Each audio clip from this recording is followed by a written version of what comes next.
Sanibonani guys, igama uNqabile niphathela amanqampunqampu kuzokwenzeka kwi-Itonga ngeviki elilandelayo. Kuveziwe ukuthi uZamo sobe siyayibuza iphendula ukuthi kungani uNtanzi emthengisa kuGadla ebe azi kahle ukuthi uyindoda angayithandi. Siyakhumbula-ke guys ukuthi uGadla uke wafika laphaya koNtanzi ethi uzoxoxa phela izingxoxo zamalobolo for uZama. UZama-ke uze waphoqeleka ukuthi ayoshintsha ingubo ayigqokile ukuze phela ahlonipheke ebonakale njengomakoti onesizotha. Kodwa into ayenzile-ke uZama umane wathatha isibhamu wadubula emoyeni ugirl wathi nje wonke umuntu ongesiyena wakaNtanzi makaphume phele emagcekeni akubo. Kanti-ke ila abone khona uGadla ukuthi sengathi lo makoti amfunayo hayi ngeke akamthandisisi neze kahle.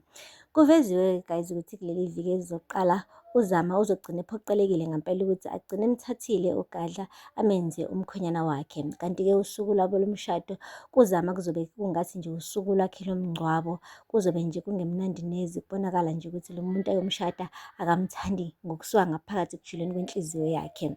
UGadla-ke lapho uzobe yena esejabula esesho ukuthi ekugcineni impela izinto seyahamba ngononina nangohlelo kade lihlelile ngempela uZama usezocacela laphaya emagcekeni akoZungu, kanti akabuzanga elangeni. uZama benophinda bazobe benze enye iplani ezomshiya uGadla ekhexile.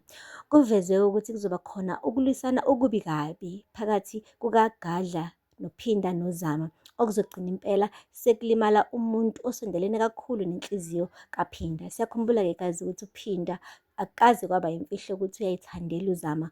Kuloke kwathi inhlo ubona sengathi nje yena benoZama bazogcina bewumakoti nomkhwenyana.